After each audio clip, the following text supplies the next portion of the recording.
गंगा दशहरे का मतलब जानते हो आप? तो कुछ देर देखिए, कुछ देर स्मरण करिए।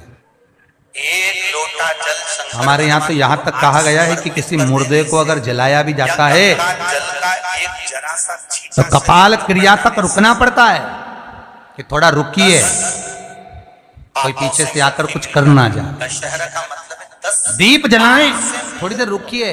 और दीप का भी नियम है महाराज, दीप का भी नियम है। किसी के घर दिए में जो फूल बत्ती लगती है, गोल बत्ती लगती है, गोल वाली, ये बत्ती हमेशा कोई विष्णु भगवान की पूजन कर रहे हो, शिव जी की पूजन कर रहे हो, कोई अन्य देवता का अगर आप स्मरण कर रहे हो तो गोल बत्ती लगाई जाती है। भगवान के मंदिर में पूजन कर रहे हो तो गोल बत्ती लगाएं। किसी गुरुजन को लंबी बत्ती, मुख से अपशब्द लंबी वाली जो बत्ती होती है लक्ष्मी की पूजन में, देवी पूजन में, जितनी भी माताओं की आप पूजन करोगे, जितनी भी देवियों का आप स्मरण करोगे, किसी उसमें लंबी बत्ती का प्रमाण है। किसी नारी पितरों की पूजन में लंबी बत्ती का प्रमाण है। दुनिया के प्रति पितरों को कभी गोल बत्ती नहीं लगती। आप मटके के पास में, परिंदे के पास में, जल के पात्र के पास में कोई भी अगर दिया लगाएंगे तो वहां गोल बत्ती रखकर लगाएंगे तो घर में लक्ष्मी नहीं टिकेगी।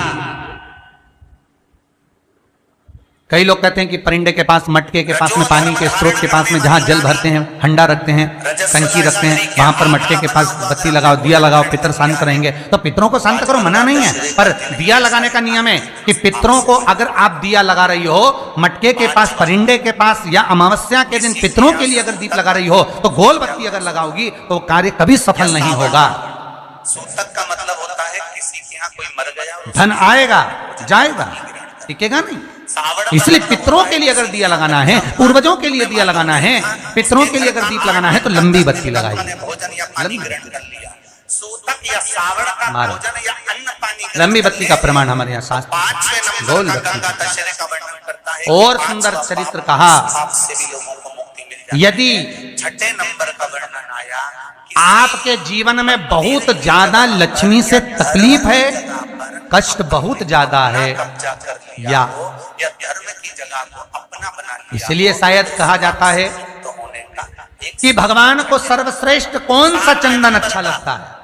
आपको पहले भी कथा में कहा, आगरा की कथा अगर किसी ने सुनी होगी तो उसमें वर्णन किया। लगाते समय भगवान को सर्वश्रेष्ठ चंदन कौन सा, लगाते समय भगवान को सर्वश्रेष्ठ चंदन कौन सा प्रिय है, वो कौन सा चंदन है जो भगवान विष्णु को लगाएं, राम को लगाएं, कृष्ण को लगाएं, वो कौन सा चंदन है जो श्री हरि को लगाया जाए। तो जीते जी भगवान विष्णु एक बार गले लगाते हैं, उसको कहते हैं हरि चंदन। कौन सा चंदन है? हरि चंदन। हरि चंदन बाजार में नहीं मिलेगा, हरि चंदन आपको बनाना पड़ेगा। कैसे बनाना है?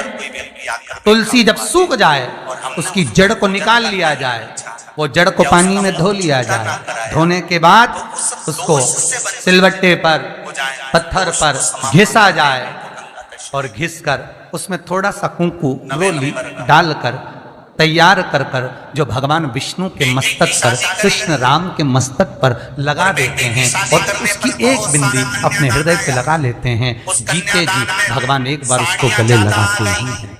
हरि चंदन मिक्सर 2 सेट आ गए, डिनर के 2 जैसे शिव महापुराण में रुद्र चंदन का भाव है, और उस शिव महापुराण में रुद्र चंदन का प्रमाण दिया जाता है। अगर आपने लिंग पुराण पढ़ी हो तो उसका 5वां स्कंद अवश्य पढ़िएगा। कन्यादान का सामान और शिव महापुराण अगर पढ़ रहे हो तो उसका कुमार खंड पढ़िएगा 9वें नंबर जिसमें रुद्र चंदन का प्रमाण है। रुद्र चंदन कैसा? रुद्र चंदन का प्रमाण कैसा? तो महाराज कहा चंदन घिसकर, पीला चंदन घिसकर उस चंदन को 3 मुखी रुद्राक्ष पर लपेट लिया जाता है। 3 मुखी रुद्राक्ष पर उस चंदन को लपेटा जाए। लपेटोगे उसके बाद उसको ऐसा गोल करोगे तो एकदम चिकना हो जाए, एकदम चिकना, ठीक है, एकदम चिकना हो जाए। और उस चंदन को आप शिवरात्रि के दिन, और कोई से भी महीने की शिवरात्रि, किसी भी महीने की हो, सब फलदायी होती है। अगर आप पंचांग में देखेंगे तो शिवरात्रि लिखी हुई आती है, हर महीने शिवरात्रि पड़ती है। किसी भी महीने की शिवरात्रि पर रुद्र चंदन अर्थात जो चंदन का आपने 3 मुखी रुद्राक्ष में लेपन करा है, उसका गोला बनाया है, वो चंदन अच्छा मोटा मोटा कर लेना, अच्छा बढ़िया, ऐसा नहीं थोड़ा बहुत ही लगाओ, पूरा रुद्राक्ष दिखना नहीं चाहिए। पूरा लपेट कर उसको शंकर के शिवलिंग पर ले जाकर रख दीजिए और फिर धीरे धीरे शंकर भगवान को जल अभिषेक करना प्रारंभ कर दीजिए। वो चंदन पूरा धीरे धीरे शंकर के शिवलिंग पर डलना चाहिए। शंकर के मूल मंत्र श्री शिवाय नमः सबके घर में गंगा जल है का जाप तो एक प्रयास करके देखिए। कोई कार्य के लिए आप जा ये रहे हैं कहलाता है रुद्र और वो चंदन। कार्य अटक रहा है, इस नहीं हो चंदन रहा। के अभिषेक बहुत से प्रयास कर लिया, महाराज बहुत जो दिन से काम लगे नहीं हुए, तो ये होता काम होना ही आप कर कर उस कार्य को ये काम प्राप्त बहुत जरूरी कर और होना ही चाहिए। सिद्ध कर नहीं हो रहा।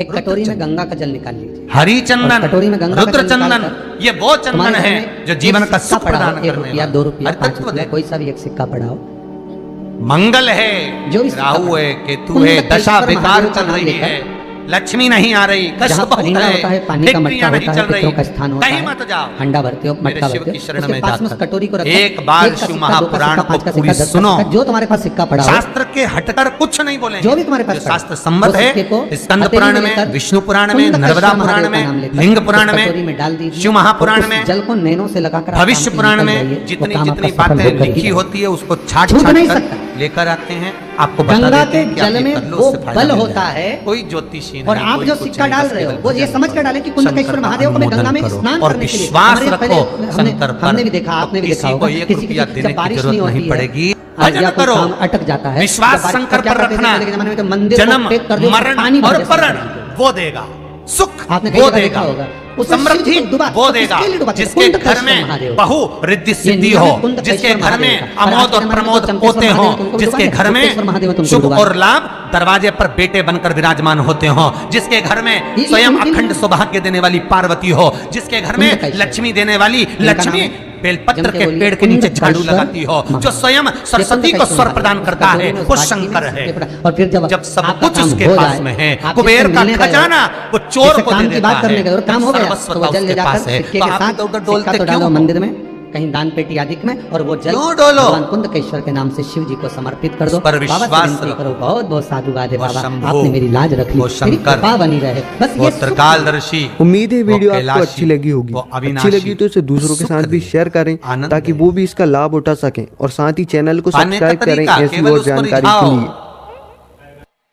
जो मंदिर आपसे दूर हो, जिस मंदिर में कोई नहीं जाता, जिस मंदिर में कोई दिया तक नहीं लगाता, उस मंदिर में तुम जाओ और उस मंदिर में एक दिन जाकर प्रकाश कर कर आना, एक बार दिया जला कर आना, मंदिर की सफाई करी आना, शंकर जी पे जल चढ़ाकर उनको स्नान कराकर, कोई पत्ती पेड़ पौधे के पास में हो तोड़ के चढ़ाए आना। 2-4 बार कर कर देखना कितना शांति, कितना धीरज, कितना आनंद, कितनी समृद्धि, कितनी लक्ष्मी मिलती है। तुम करोगे तुम्हारा पेट भराएगा, हम करेंगे हमारा पेट भराएगा। स्वयं करिए।